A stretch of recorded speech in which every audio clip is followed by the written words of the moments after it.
எல்லாருக்குமே வணக்கம். நீங்கள் பார்த்துக்கிட்டு இருக்கிறது உங்கள் techtamizhan. So first of all எல்லாருக்குமே ஹாப்பி நியூ இயர் அண்ட் எல்லாருமே ஹாப்பியாக இருங்க. ஸோ இந்த நியூ இயரில் மறுபடியும் ஒரு பெரிய கேப்க்கு அப்புறம் நாங்கள் இன்றைக்கி ஒரு வீடியோ கொண்டு வந்திருக்கோம். ஸோ இந்த வீடியோவில் கண்டிப்பாக இன்ட்ரெஸ்டிங்காக உங்களுக்கான ஒரு கண்டென்ட் இருக்குது. ஸோ அது என்ன கண்டென்ட் அப்படின்னு பார்த்தீங்கன்னா, startup or corporate. So startup ஜாப்ஸ்லேயும் கார்ப்பரேட் ஜாப்ஸ்லேயும் என்ன இருக்குது அப்படிங்கிறத பற்றி டீட்டெயிலாக பார்க்க போகிறோம். இந்த வீடியோவில் நம்ம ஃபஸ்ட்டு ஸ்டார்ட் அப் பற்றியும் கார்ப்பரேட் ஜாப்ஸ் பற்றியும் ஒரு இன்ட்ரடக்ஷன் பார்ப்போம். அண்ட் அதுக்கப்புறம் கார்ப்பரேட் ஜாப்ஸில் எப்படிலாம் இருக்கும், ஸ்டார்ட் அப் ஜாப்ஸில் என்னெல்லாம் எப்படிலாம் இருக்கும், அண்ட் இது ரெண்டுத்துக்கும் நடுவில் எதை நீங்கள் சூஸ் பண்ணணும் அப்படிங்கிறத பற்றிலாம் தான் பார்க்க போகிறோம். ஸோ இதை பற்றி பார்க்க போகிறதுக்கு முன்னாடி சேனலுக்கு நீங்கள் இது வரைக்கும் சப்ஸ்கிரைப் பண்ணாமல் இருந்தீங்க அப்படின்னா மறக்காமல் சப்ஸ்கிரைப் பட்டனை ப்ரெஸ் பண்ணிவிட்டு அந்த பெல் ஐக்கனையும் ப்ரெஸ் பண்ணிக்கோங்க. அடுத்தது கண்டிப்பாக நாங்கள் நல்ல வீடியோஸ் கொடுத்துட்டே தான் இருப்போம். ஸோ வாங்க நம்ம வீடியோக்குள்ளே போகலாம்.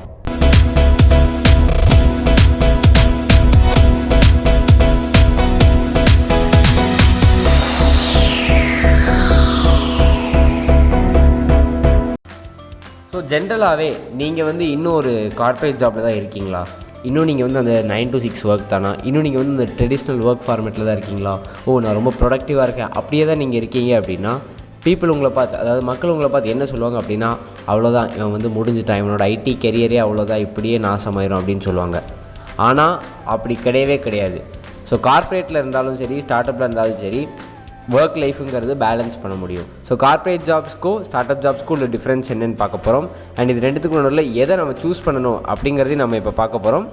அண்ட் ஒரு ஃப்ரெஷராகவோ இல்லை ஒரு கிராஜுவேட்டாவோ அல்லது நீங்கள் ஒரு எக்ஸ்பீரியன்ஸ்டாகவே இருந்தாலும் இந்த ரெண்டு சாய்ஸஸ் வந்தால் நீங்கள் எதை ப்ரிஃபர் பண்ணோம் அப்படிங்கிறதுக்கான ஃபேக்டர்ஸ் என்ன அப்படிங்கிறதெல்லாம் நாம் இப்போ அடுத்து 1 by 1 பார்க்கலாம். ஸோ ஃபஸ்ட்டு கார்ப்பரேட் ஜாப்ஸை பற்றி நாம் இப்போ பார்க்கலாம்.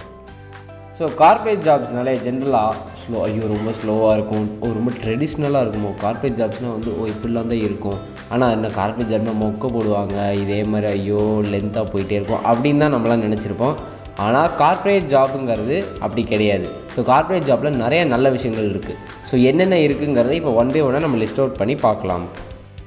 ஸோ கார்ப்பரேட் ஜாப்பை பொறுத்தளவுக்கு இம்பார்ட்டண்ட்டான ஒரு ஃபஸ்ட்டு ஃபேக்டர் என்ன அப்படின்னா ஸ்ட்ரக்சர். ஸோ ஸ்ட்ரக்சர் அப்படின்னா என்னென்னா, கார்ப்பரேட் ஜாபில் எப்போயுமே ஒரு ஃப்யூச்சர் பிளான் இருந்துகிட்டே தான் அவங்க ஒர்க் போயிட்டே இருக்கும். ஸோ ஃப்யூச்சர் பிளான் அப்படின்னு நான் சொல்கிறேன் அப்படின்னா, இப்போ நீங்கள் ஒரு ப்ராஜெக்ட் எடுக்கிறீங்க அப்படின்னா ஸ்க்ரம் கால் அப்படின்னு ஒன்று வைப்பாங்க. ஸோ அந்த ஸ்க்ரம் காலில் என்ன நடக்கும் அப்படின்னா, இந்த வீக்கான டார்கெட் என்ன, இந்த குவார்ட்டருக்கான டார்கெட் என்ன, அல்லது இந்த ஒரு வருஷத்துக்கான டார்கெட்டோ நெக்ஸ்ட்டு 10 yearsக்கான டார்கெட், இந்த மாதிரி டார்கெட் வச்சு தான் அவங்க வேலையை செய்வாங்க. ஸோ இந்த டைமுக்குள்ளே நான் இந்த டார்கெட்டை முடிக்கணும் அப்படிங்கிற கான்செப்டில் தான் அவங்க வேலை செய்வாங்க. அண்ட் ஸ்ட்ரக்சர்டாக இருக்கும். பார்த்தீங்கன்னா ஒரு ஒர்க் இந்த மாதிரி ஃபார்மேட்டில் தான் போகணும் அப்படின்ற மாதிரி ஒரு நீட்டான ஒரு ஆர்கனைஸ்டாக போவாங்க. ஸோ இந்த டார்கெட்டுங்கிறது பார்த்தீங்கன்னா bigger the company greater the target. So எப்படின்னா, ஒரு சின்ன கம்பெனிக்கு இருக்க வேண்டிய டார்கெட் எப்படியோ அது மாதிரி ஒரு பெரிய கம்பெனிக்கு பெரிய டார்கெட், அந்த மாதிரி கான்செப்டில் இவங்க வேலை செய்வாங்க. ஸோ கார்ப்பரேட் ஜாப்பில் நீங்கள் இருக்கிற போது நீங்கள் இந்த டார்கெட்டுக்காக வேலை செய்ய கற்றுப்பீங்க. ஸோ இது தப்பாகவும் சில பேர் சொல்லுவாங்க. ஆனால் இதில் ஒரு நல்ல விஷயம் என்ன அப்படின்னா, நீங்கள் பிளான் பண்ண கற்றுப்பீங்க. ஸோ இந்த குவார்ட்டருக்குள்ளே நான் இதை முடிக்கணும் அப்படின்னு நீங்கள் ஒரு பிளான் பண்ணுவீங்க. அண்ட் அந்த பிளானை நீங்கள் எக்ஸிக்யூட் பண்ண கற்றுப்பீங்க. ஸோ இந்த பிளான் அண்ட் எக்ஸிக்யூட் ப்ராசஸ்ங்கிறது ஒரு ரொம்ப அழகான ஒரு விஷயம் கார்ப்பரேட் ஜாப்பில் இருக்கும். இது நீங்கள் கண்டிப்பாக ஸ்டார்ட் அப்ஸில் பார்க்க முடியாது. ஏன்னா ஸ்டார்ட் அப்ஸில் ஒரு ஸ்ட்ரக்சர்ட் கான்செப்ட்டுங்கிறதே இருக்காது, எல்லாமே அன்ஸ்ட்ரக்சர்டாக தான் இருக்கும். ஸோ இது நமக்கு எப்போ புரியும் அப்படின்னா, நீங்கள் ஒரு ஸ்டார்ட் அப்லேருந்தோ இல்லது கம்ப்ளீட்லி அன்ஸ்ட்ரக்சர்ட் ஃபார்மேட்லேருந்து நீங்கள் கார்ப்பரேட்குள்ளே வந்தால் மட்டும்தான் உங்களுக்கு இந்த ஸ்ட்ரக்சரோட அருமையே புரியும்.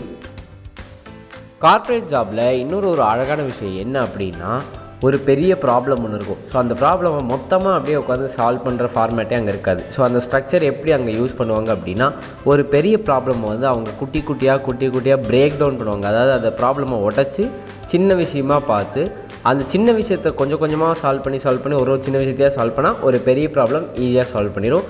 ஸோ இதுதான் இவங்களுடைய ஒரு மாஸ்டர் மைண்ட் ஸ்ட்ரக்சருங்கிறதே சொல்லப்படும். ஸோ இந்த ஒரு ஸ்ட்ரக்சர் தான் கார்ப்பரேட் ஜாபில் மட்டும்தான் உங்களுக்கு இது அனுபவிக்க முடியும். ஸோ ரெண்டாவது நல்ல ஃபேக்டர் கார்ப்பரேட் ஜாபை பொறுத்தளவுக்கு என்ன அப்படின்னா team work. So team work start அப்பில் நீங்கள் எடுத்துக்கிட்டீங்க அப்படின்னா கண்டிப்பாக வேறு மாதிரி இருக்கும். ஸோ வேறு மாதிரினா எப்படின்னா, ஸ்டார்ட் அப்பை பொறுத்தளவுக்கு எல்லாருமே புதுசாக இருப்பாங்க. ஏன்னா அந்த கம்பெனியே ஒரு புதுசுங்கிறது போது பீப்புளுமே அதுக்கு புதுசாக இருப்பாங்க, அந்த லைஃப்கே புதுசாக இருப்பாங்க. ஸோ அவங்க பயங்கர எனர்ஜெட்டிக்காக பேஷனேட்டாக கெத்து பண்ணணும், நம்ம வேறு லெவலில் இந்த ஒரு கம்பெனிக்கு ரிசல்ட் கொண்டு வரணும் அண்ட் ப்ரொக்ரெஷன் காமிக்க பார்ப்பாங்க. லைக் நான் ஒர்க் பண்ணி நிறையா ப்ரொடக்டிவாக பண்ணணும் அப்படின்லாம் பார்ப்பாங்க. ஸோ அதுவே நீங்கள் டீம் ஒர்க்கை கார்ப்பரேட்டுக்கு கொண்டு வந்துட்டிங்கன்னா அது ரொம்பவே பெருசாக இருக்கும். ஸோ கார்ப்பரேட்டை பொறுத்தளவுக்கு உங்களோட டீம் ஒர்க் எப்படி இருக்கும்னா, ஒரு கீபோர்டு, ஒரு கம்ப்யூட்டர் கீபோர்டோ லேப்டாப் கீபோர்டில் இருக்கிற ஆல்ட் ஆர் கண்ட்ரோல் பட்டன் மாதிரி தான் உங்களோட ரோல் அங்கே இருக்கலாம். ரொம்ப குட்டியான ரோலாக தான் இருக்கும். ஸோ குட்டின்னு சொல்கிற போது யாருமே நீங்கள் வந்து ஐயோ என்ன ஒர்த்லெஸ்ஸாக சொல்கிறான் அப்படின்ற மாதிரி நினச்சிக்க வேண்டாம். ஒரு கீபோர்டில் எப்படி ஒரு ஆல்ட்டோ கண்ட்ரோல் பட்டனையும் யூஸ் பண்ணி நம்ம நிறையா வேலையை சீக்கிரமாக செய்ய முடியும். ஃபார் எக்ஸாம்பிள் காப்பி பேஸ்ட், நீங்கள் மவுஸில் ரைட் கிளிக் பண்ணி காப்பி பண்ணி இன்னொரு டேப் ஓப்பன் பண்ணி பேஸ்ட் பண்ணி இப்படிங்கிறதுக்கு உங்களுக்கு ஒரு 30 செகண்ட்ஸ் ஆகுது அப்படின்னா நீங்கள் அதுவே ஒரு கண்ட்ரோல் ஆல்ட் பட்டனில் யூஸ் பண்ணிங்கன்னா 30 செகண்ட்ஸில் முடிக்க வேண்டியது நீங்கள் 10 செகண்ட்ஸில் முடிக்கலாம். ஸோ அந்த ஒரு ஃபாஸ்ட்டாக பண்ண வேண்டிய ஒரு ஐடியா உங்களுக்கு கிடைக்கும். அதுதான் வந்து ஒரு ஆல்ட் அண்ட் கண்ட்ரோலோட யூஸ். அது மாதிரி தான் ஒரு கார்ப்பரேட்டில் உங்களோட ரோலுமே. ஸோ என்ன தான் அங்கே ஒரு 10,000 பேர் வேலை செஞ்சாலும் நீங்கள் ஒரு அடிஷனாக இருக்கிற போது உங்களோட வேலையை நீங்கள் டக்குன்னு செஞ்சு முடிச்சிட்டிங்கன்னா அவங்களுக்கு ஒரு ஒர்க் லோட் குறையும். அண்ட் உங்களோட ரோல் கண்டிப்பாக அங்கே இம்பார்ட்டண்ட்டான ரோலாக தான் இருக்க போகுது. ஸோ கார்ப்பரேட்டை பொறுத்தளவுக்கு ஒவ்வொரு சின்ன டீமும் தான் வந்து அந்த கார்ப்பரேட் வேர்ல்ட்லேயே ஒரு பயங்கரமான ப்ரொக்ரெசிவ் சேஞ்ச், அதாவது ஒரு வேலையை பொறுத்தளவுக்கு ஒரு பயங்கரமான ஒரு சேஞ்ச் கொடுக்குறது ஒரு குட்டி குட்டி டீமாக சேர்ந்து மொத்த ப்ராஜெக்டையும் ஹேண்டில் பண்ணுற அந்த ஒரு டீம் தான். ஸோ டீம் ஒர்க்குங்கிறது கார்ப்பரேட்டில் ரொம்ப ரொம்ப ரொம்ப முக்கியமான ஒரு ஃபேக்டராக இருக்கும். ஸோ நெக்ஸ்ட் விஷயம் என்ன அப்படின்னா ஸ்டெபிலிட்டி. ஸோ இந்த ஸ்டெபிலிட்டிங்கிறது கார்ப்பரேட் ஜாப் இல்லை ஒரு ஸ்டார்ட் அப் ஜாப் அப்படிங்கிறத தாண்டி ஒரு இண்டிவிஜுவலுக்கு ரொம்பவே அவனோட ஐடி லைஃப்பில் ரொம்பவே தேவையான ஒரு விஷயம் தான் இந்த ஸ்டெபிலிட்டி. ஸோ ஸ்டெபிலிட்டிலே மொத்தம் பார்த்திங்கன்னா ஃபைனான்ஷியலாக இருக்கட்டும், எமோஷ்னலாக இருக்கட்டும், சோஷியல் ஸ்டெபிலிட்டியாக இருக்கட்டும். ஸோ இந்த மூணுமே இம்பார்ட்டன்ட் தான். ஸோ இந்த நான் ஸ்டெபிலிட்டி அப்படின்னு சொல்கிறேன், இந்த ஸ்டெபிலிட்டி தெளிவாக எனக்கு புரியல அப்படின்னு சில பேருக்கு கொஸ்டின் இருக்கும். ஸோ இந்த ஸ்டெபிலிட்டினா என்னங்கிறத அடுத்த ஸ்லைடில் நம்ம டீட்டெயில்டாக பார்க்கலாம். ஸோ இப்போ நம்ம வந்து ஸ்டார்ட் அப்புக்கும் கார்ப்பரேட் ஜாப்லேயும் இருக்கிற ஸ்டெபிலிட்டியை வந்து நம்ம ஒரு கம்பேரிசன் மூலிமா புரிஞ்சுக்கலாம். ஸோ ஸ்டார்ட் அப்பை பொறுத்தளவுக்கு ஸ்டெபிலிட்டி எப்படி இருக்குன்னா ஸ்டாக் மாதிரி. ஸோ ஸ்டாக்ஸ்னால் நமக்கு நிறைய பேருக்கு ஒரு ஐடியா இருக்கும். ஸோ ஐடியா இல்லாதவங்களுக்கு ஒரு பேசிக்காக ஸ்டாக்ஸ்னால் எப்படின்னு சொல்கிறேன். ஸோ ஸ்டாக்ஸில் எப்படின்னா நீங்கள் வந்து ஒரு இன்வெஸ்ட் பண்ணுவீங்க, உங்களுக்கு அது வந்து ரிட்டர்ன்ஸ் கொடுக்கலாம், கொடுக்காமலும் போகலாம். ஸோ அந்த இடத்துல நீங்கள் வந்து 100% ஷியராக சொல்ல முடியாது, லைக் எனக்கு நான் போட்டதை விட நல்ல ரிட்டர்ன் கிடைக்கும்னு. ஸோ அந்த இடத்துல பார்த்திங்கன்னா ஒரு ரிஸ்க் ஃபேக்டர் அப்படின்னு ஒன்று இருக்குது. அதுவே நீங்கள் கார்ப்பரேட் ஜாப்ஸ் எடுத்துக்கிட்டிங்க அப்படின்னா ஸ்டெபிலிட்டிங்கிறது ஒரு எஃப்டி மாதிரி, ஃபிக்ஸ்ட் டெபாசிட்னு நம்ம சொல்லுவோம். ஸோ எஃப்டியில் எப்படின்னா நீங்கள் ஒரு அமௌண்ட் போட்டிங்க அப்படின்னா ஒரு சர்டைன் டைம் பீரியடுக்கு அதை நீங்கள் உங்களால் எடுக்க முடியாது, அது ஹோல்டில் இருக்கும் அண்ட் அதுக்கு இன்ட்ரெஸ்ட் வந்துகிட்டே இருக்கும். அண்ட் கண்டிப்பாக அந்த டைம் பீரியட் முடிஞ்சோடனே உங்களுக்கு அதோட இன்ட்ரெஸ்ட்டோடு சேர்த்து நல்ல ரிட்டர்ன் இருக்கும். ஸோ அங்கே பார்த்திங்க அப்படின்னா ஒரு ஸ்டேபிள் ரிட்டர்ன் இருக்குது, ரிஸ்க் ஃபேக்டர் கிடையாது. ஸோ இதுதான் வந்து ஸ்டெபிலிட்டின்னு சொல்லுவோம். ஸோ கார்ப்பரேட்டை பொறுத்தளவுக்கு உங்களுக்கு ஸ்டேபிளாக இருக்கும் உங்களோட ஒர்க், உங்களுக்கு ஒர்க் ரிஸ்க்குன்றது கிடையாது. ஸோ நீங்கள் வந்து ஒரு ரிட்டர்ன் கண்டிப்பாக உங்களுக்கு கிடைக்கும். அதுவே ஸ்டார்ட் அப் எடுத்துக்கிட்டிங்கன்னா உங்களுக்கு வந்து ஒரு சேலரி பேக்கேஜ் நீங்கள் ஃபார் எக்ஸாம்பிள் சொல்லணுன்னா நீங்கள் எக்ஸ்பெக்ட் பண்ணிட்டு போவீங்க ஒரு சேலரி, அது உடனே உங்களுக்கு கிடைக்கும்னு சொல்ல முடியாது, கிடைக்கலாம் கிடைக்காமலும் போகலாம். ஸோ இந்த கான்செப்ட் தான் வந்து கார்ப்பரேட்டில் ஒரு பயங்கரமான நல்ல விஷயமாக வேலை செய்யுது. இப்போது நம்ம இந்தியாவில் நிறையா பேருக்கு நடந்த ஒரு சினாரியோ தான் இந்த ஸ்லைடில் நான் உங்களுக்கு காமிக்கிறது. ஸோ உங்களுக்கு ஒரு இண்டிவிஜுவலாக இருக்கட்டும், சரி என்னையவே எடுத்துக்கோங்களேன். இப்போ எனக்கு வந்து ஒரு இன்ஃபோசிஸ்லேயும் ஒரு ஆஃபர் இருக்குது, இன்ஃபினிட்னு நான் வேலை செய்கிற ஒரு கம்பெனிலேயும் ஒரு ஆஃபர் இருக்குதுன்னு வச்சுக்கலாம். ஸோ இன்ஃபோசிஸாக இன்ஃபினிட்டாக நான் எங்கள் அம்மாட்ட இன்டர்வியூ முடிச்சுட்டு நான் சொல்கிற போது எங்கள் அம்மா வந்து எப்பயுமே என்ன சொல்லுவாங்கன்னா, இன்ஃபோசிஸ் என்னாச்சு, இன்ஃபோசிஸ் இன்டர்வியூ ஏன் நீ கிளியர் பண்ணல அப்படின்னு தான் கேட்பாங்களே தவிர இன்ஃபினிட்டை நான் கிளியர் பண்ணிட்டேன் அப்படிங்கிற மைண்ட் செட்டுக்கு அவங்க டக்குன்னு வரமாட்டாங்க. என்னடா இப்படி சொல்கிறாங்க, ஏன் இப்படி சொல்கிறாங்கன்னு நம்மள நிறைய பேருக்கு ஒரு கொஸ்டின் வரும்.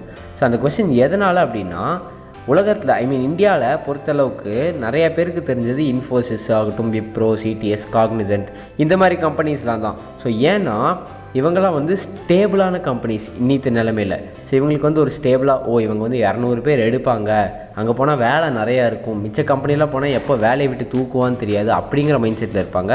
ரெண்டாவது இவங்களாம் ரெக்கக்னைஸ்டு கம்பெனிஸ். ஸோ அதுதான் வந்து ஒரு கார்ப்பரேட் கம்பெனிங்கிறதுக்கான ஒரு ஸ்டாண்டர்டே. ஸோ என்றைக்குமே ரெக்கக்னைஸ்டாக இருக்கும் அண்ட் அது ஸ்டேபிளாக இருக்குன்றது அவங்க ஒரு இம்பேக்ட் க்ரியேட் பண்ணிட்டாங்க. அதுதான் வந்து கார்ப்பரேட் கம்பெனிஸில் ஒரு அழகான ஒரு விஷயம். இப்போ அடுத்தது நம்ம ஸ்டார்ட் அப் ஜாப்ஸ்குள்ளே போகலாம். ஸோ ஸ்டார்ட் அப் ஜாப்ஸ்லேயும் ஒரு சில அழகான குட்டி குட்டி சூப்பரான விஷயம்லாம் இருக்குது. ஸோ அது என்னங்கிறத அடுத்து நம்ம ஒன்றா லிஸ்ட் அவுட் பண்ணி இப்போ பார்க்கலாம். ஸ்டார்ட் அப் ஜாபை பொறுத்தளவுக்கு ஒரு முக்கியமான ஃபேக்டர் என்னென்னா குயிக்கராக சில திங்ஸ்லாம் நடக்கும். ஸோ குயிக்கராக சில திங்ஸ் நடக்கும். என்ன குயிக்கராக நடக்கும் அப்படின்னு கேட்டிங்கன்னா, ஸோ ஃபஸ்ட்டு பாயிண்ட் என்ன அப்படின்னா, நீங்கள் ஒரு கார்ப்பரேட்டில் இருக்கீங்க, நீங்கள் ஒரு ஃபார் எக்ஸாம்பிள் நீங்கள் வந்து ரூபி ஆன் ரெயில்ஸுங்கிற கான்செப்ட் இப்போ படிக்கிறீங்க, லாங்குவேஜ் படிக்கிறீங்கன்னா நீங்கள் 6 மாதம் டைம் எடுத்து ரூபி ஆன் ரெயில்ஸு கார்ப்பரேட்டில் படிச்சுட்டு இருந்தீங்கன்னா, அதே ரூபி ஆன் ரெயில்ஸு நீங்கள் ஒரு ஸ்டார்ட் அப்பில் நீங்கள் வந்து வெறும் 3 மாதத்தில் படிச்சிருவீங்க. எப்படிடா 3 மாதத்தில் படிக்க முடியும், இவன் என்ன விளையாடுறானா அப்படின்னு கேட்டிங்கன்னா முடியும். ஏன் அப்படின்னா ஸ்டார்ட் அப்பை பொறுத்தளவுக்கு நீங்கள் வந்து டைரெக்டாக ஃபுல் ஆக்சஸ் கொடுத்து இந்தாடா தம்பி உன்னோட ஒர்க்கு நீ போய் ஜாலியாக பண்ணுற அப்படின்னு உங்களை தூக்கி வீசிடுவாங்க. நீங்கள் டைரெக்டாக போய் கற்றுக்கிட்டால் மட்டும்தான் உங்களால் டக்குன்னு வேலையை செய்ய முடியும். அந்த வேலையை நீங்கள் செஞ்சு கொடுத்தா தான் உங்கள் கம்பெனி க்ரோ ஆகுன்ற மைண்ட் செட்டில் நீங்கள் இருக்கிறனால வேகமாக நம்ம படிக்க ஆரம்பிப்போம். ஸோ இதுதான் வந்து குயிக்கர் அப்படிங்கிற அர்த்தம். ஸோ அந்த குயிக்கருக்கு ஒரு தெளிவான எக்ஸாம்பிள் என்ன அப்படின்னா, ஒருத்தனை தூக்கிட்டு போய் ஒரு கடல்லையோ இல்லை ஒரு ஓஷன்லையோ தூக்கி வீசிட்டு தம்பி நீந்தி வந்திருப்பா அப்படின்னு சொன்னால் அவன் நீந்தி வரதான் ட்ரை பண்ணுவானே தவிர ஐயோ எனக்கு நீந்தலாம் முடியாதுப்பா நான் செத்துருவேன் அப்படின்லாம் சொல்லவே மாட்டான். ஸோ அவன் ட்ரை பண்ணி நீந்தி வெளியே வர்றதுக்கு தான் பார்ப்பான். அதே மாதிரி உங்களுக்கு ஒரு டெக்னாலஜி கொடுத்து தம்பி படித்து டக்குன்னு வேலையை செஞ்சிடறான் நான் கொடுத்தேன்னா நீங்கள் படித்து ஒர்க் பண்ணி அந்த டாஸ்க்கை முடிக்கணும்னு தான் பார்ப்பீங்களே தவிர எவன்டா இந்த வேலையெல்லாம் செய்வான் இவன் கிடக்கிறான் அப்படின்னு நம்ம போக மாட்டோம். ஸோ அதுதான் வந்து ஸ்டார்ட் அப்பில் ஒரு பயங்கரமான ஒரு நல்ல விஷயம். படிக்கிற மென்டாலிட்டிக்கு நீங்கள் டக்குன்னு போயிடுவீங்க. அதுவும் சாதாரணமாக படிக்க மாட்டோம், நம்ம டக்குன்னு படிக்க ஆரம்பிச்சிருவோம். ஸோ இந்த குவிக்கருங்கிறது வந்து கார்ப்பரேட் ஜாப்ஸில் குவைட் கம்மியாக இருக்கும் கம்பேரிட்டிவ்லி ஸ்டார்ட் அப்பை கம்பேர் பண்ணுற போது. ஸோ என்னென்ன ஃபேக்டர்ஸ் மூலிமா அது கம்மியாக இருக்கும்னு நான் சொல்ல வரேன் அப்படின்னா, உங்களுக்கு வந்து கார்ப்பரேட்டில் நிறையா ஸ்பேஸ் இருக்கும். ஃபார் எக்ஸாம்பிள் டைம் எடுத்து படிச்சுக்கோப்பா அப்படின்ற மாதிரி சொல்லுவாங்க. கார்ப்பரேட் கம்பெனிஸை பொறுத்தளவுக்கு உங்களுக்கு படிக்கிறதுக்கு டைம் எக்ஸ்ட்ரா கிடைக்கும். அதே மாதிரி ரெஸ்பான்சிபிலிட்டிஸுங்கிற ஒன்று இருக்குது. ஸோ கார்ப்பரேட் ஜாப்பில் எடுத்தோடனே உங்களுக்கு ஃபுல் ஒர்க் லோடோ இல்லை ஃபுல் ரெஸ்பான்சிபிலிட்டியோ டைரெக்டாக அவங்க கொடுக்க மாட்டாங்க. அவங்க ஃபஸ்ட்டு உங்களை படிக்க வச்சு உங்களை அனலைஸ் பண்ணி இவன் கண்டிப்பாக ஃபுல் ஆக்சஸ் கொடுத்தா இவனால் நம்மளுக்கு கோப்பப் பண்ண முடியுமா அப்படின்னா செக் பண்ணுவாங்க. ஸோ அந்த டைமிங் உங்களுக்கு நிறையா கொடுப்பாங்க. ஸோ மூணாவது ஃபேக்டர் என்ன அப்படின்னா சர்டிஃபிகேஷன். அவங்க வந்து உங்களை நிறைய சர்டிஃபிகேஷன்லாம் பண்ண வைப்பாங்க. அந்த டைம் கேப்பில் நீங்கள் ஆக்சஸ்லாம் கொடுக்கறதுக்கு முன்னாடி தம்பி உட்காந்து இந்த சர்டிஃபிகேஷன் முடிச்சிரு, இந்த சர்டிஃபிகேஷன் முடிச்சிரு, அதை பண்ணு இதை பண்ணு, AWS படி, அஜூர் படி, அப்படி இப்படின்னு சொல்லி உங்களுக்கு நிறையா ஃபஸ்ட்டு படிக்கிற மென்டாலிட்டியை கொண்டு வருவாங்க. ஸோ உங்களுக்கு அந்த டைம் ஃப்ரேமுங்கிறது நிறையா கொடுப்பாங்க. ஆனால் ஸ்டார்ட் அப்பை பொறுத்தளவுக்கு அப்படி கிடையாது. நான் முன்னே சொன்ன மாதிரி உங்களுக்கு வந்து இதுதான் தம்பி டெக்னாலஜி, இதை படிச்சுட்டு வேலையை செய்ய ஆரம்பிச்சிக்கலாம் அப்படின்னு சொல்லிடுவாங்க. ஸோ நீங்கள் டைரெக்டாக அந்த ஒர்க் லைஃப்குள்ளே இன்வால்வ் ஆயிடுவீங்க. ரெண்டாவது ஃபேக்டர் ஸ்டார்ட் அப்பை பொறுத்தளவுக்கு என்ன ஒரு நல்ல விஷயம்னா மேசிவான க்ரோத், அதாவது ஒரு நல்ல வளர்ச்சி இருக்கும்னு சொல்லுவாங்க. ஸோ வளர்ச்சின்னு நான் என்ன சொல்கிறேன்னா, இப்போ ஒரு 10 பேர் சேர்ந்து ஒரு ஸ்டார்ட் அப்பில் வேலை செஞ்சுட்ருக்கீங்க. நீங்கள் ஒரு டெக்னாலஜி பிடிச்சி ஒரு ப்ராஜெக்ட்டில் வேலை செய்கிறீங்க. அது அப்படியே ஸ்லோவாக போயிட்டே இருக்குது. திடீர்னு பார்த்தோன்னே நீங்கள் செஞ்ச வேலை வேறு லெவலில் உங்கள் கிளைண்ட்டுக்கு பிடிச்சி போச்சு. அவன் இன்னும் கொஞ்சம் ப்ராஜெக்ட்ஸ் தரான், இன்னும் கொஞ்சம் ஒர்க் தரான், உங்களுக்கு பேமெண்ட் ஜாஸ்தி ஆகுது அப்படின்னா அங்கே பிடிக்கிறது தான் உங்களோட ஒரு ஸ்டார்ட். அங்கேருந்து நீங்கள் அப்படியே மேலே போயிட்டே தான் இருப்பீங்களே தவிர உங்களுக்கு அடி வாங்குறதுக்கான பாசிபிலிட்டிஸ் கம்மி. ஸோ டக்குன்னு ஒரு இன்ஸ்டன்ட்டில் க்ரோ ஆகிறது தான் வந்து ஸ்டார்ட் அப்பில் ஒரு அழகான விஷயமே. அதுவே கார்ப்பரேட் எடுத்துக்கிட்டோன்னா ஸ்டேபிளாக அவன் வந்து ஒரு 6 வருஷத்துக்கு ஒரு கான்ட்ராக்ட் கொடுத்து மெதுவாக முடிச்சு கொடுங்க சார் அப்படின்ற மாதிரி ஸ்டேபிளாக போயிட்டே இருக்கும். ஆனால் இங்கே அப்படி இல்லை, டக்குன்னு ஒரு க்ரோத் இருக்கும். அதுதான் வந்து ஸ்டார்ட் அப்பில் ரொம்பவே அழகான விஷயம். ஸோ இப்போ நம்ம வந்து ஒரு கடைசியாக ஒரு ப்ரஷ் அப் மாதிரி பார்த்துட்டு எதுக்கு ஸ்டார்ட் அப்பா கார்ப்பரேட்டா அப்படிங்கிற கேள்விலாம் ஸ்டார்ட் அப் அப்படிம்பாங்க. இல்லை நான் கார்ப்பரேட் தான்ப்பா, நான் ஒரு கார்ப்பரேட் IT எம்ப்ளாயி அப்படின்னு சில பேர் சொல்லுவாங்க. ஸோ அப்படி ஒரு கொஸ்டின் வரும்போது ஸ்டார்ட் அப்புக்கும் கார்ப்பரேட்டுக்கும் ஒரு தெளிவான ஒரு டிஃப்ரென்ஸ் என்ன அப்படின்னா, முன்னே சொன்னோம் அதே தான். கார்ப்பரேட்லாம் வந்து ஸ்டேபிளானது, ஒரு FD மாதிரினே வச்சுக்கோங்களேன். ஸ்டேபிளாக அது பாட்டுக்கு போயிட்டே இருக்கும். உங்களுக்கு ரிஸ்க் ஃபேக்டரே கிடையாது. ஒரு டீசெண்டான ஒரு இன்வெஸ்ட்மெண்ட் தான் வச்சுக்கோங்களேன் லைஃப்பில். அதுவே நீங்கள் ஸ்டார்ட் அப் எடுத்துக்கிட்டிங்கன்னா கண்டிப்பாக ஒரு ரிஸ்க்கான இன்வெஸ்ட்மெண்ட் தான். உங்களுக்கு உண்மையிலேயே அது லக் இருந்து, மெயினாக அது லக்குன்ற ஒரு கான்செப்ட்டும் இருக்குது, ப்ளஸ் ஹார்ட் ஒர்க்கும் இருக்குது. அது இருந்துச்சுன்னா டக்குன்னு உங்களுக்கு அது வந்து ரிட்டர்ன்ஸ் கொடுத்துரும் ஸ்டாக் மாதிரி. அப்படி இல்லைன்னா கொஞ்சம் அடி வாங்கும், அதுக்கப்புறம் திடீர்னு மேலே போகும். ஸோ மேலே கீழே அப்படிங்கிற மாதிரி ஒரு வேவில் தான் ஸ்டார்ட் அப் போகும். ஸோ இதுதான் வந்து ஸ்டார்ட் அப்புக்கும் கார்ப்பரேட்டுக்குள்ள ஒரு பேசிக்கான டிஃப்ரென்ஸ். ஸோ ஸ்டார்ட் அப்பா கார்ப்பரேட்டா அப்படிங்கிற கேள்வி ஒரு ஃப்ரெஷர் ஆகட்டும், நீங்கள் ஒரு ஃப்ரெஷராக இருக்கீங்க காலேஜ் முடிச்சோடனே, இல்லை ஒரு கிராஜுவேட்டாக இருக்கீங்க, அப்படி இல்லை நான் ஒரு 2 years 3 years எக்ஸ்பீரியன்ஸ்டாக இருக்கேன், அடுத்து நான் எங்கே ஜம்ப் ஆகணும் அப்படிங்கிற கேள்வியில் உங்களுக்கு வந்துச்சுன்னா, நாங்கள் இப்போ இந்த வீடியோவில் சொல்லியிருக்கிற ஃபேக்டர்ஸ்லாம் கொஞ்சம் யோசிச்சு பாருங்கள். என்னென்ன ஃபேக்டர்ஸ்லாம் நாங்கள் சொல்லியிருக்கோம், இந்த ஃபேக்டர்ஸ்க்கெலாம் உங்களுக்கு கரெக்டாக இருக்குமா, உங்களுக்கு ஏற்ற மாதிரி இருக்குமா, நீங்கள் சூஸ் பண்ணிவிட்டு அதுக்கப்புறம் நீங்கள் அடுத்து எங்கே ஜம்ப் ஆகணுமோ அதுக்கு ஜம்ப் ஆகிட்டு கெரியரை அப்படியே மாசாக கெத்தாக வேறு லெவலில் கொண்டு போய்க்கோங்க. ஸோ இதுதான் வந்து நாங்கள் இந்த வீடியோவில் உங்களுக்காக சொல்ல வந்திருக்கோம். ஸோ வீடியோ கண்டிப்பாக உங்களுக்கு பிடிச்சிருக்கோம் அப்படின்னு நினைக்கிறேன். வீடியோ பிடிச்சிருந்துச்சுன்னா மறக்காமல் லைக் பண்ணிடுங்க, ஷேர் பண்ணிடுங்க அண்ட் சப்ஸ்கிரைப் பண்ணிடுங்க. அண்ட் மறக்காமல் எங்களுக்கு சப்போர்ட் பண்ணிகிட்டே இருங்க. அடுத்து இதே மாதிரி நல்ல வீடியோவோடு உங்களை நாங்கள் சந்திக்கிறோம். அது வரைக்கும் தேங்க்யூ.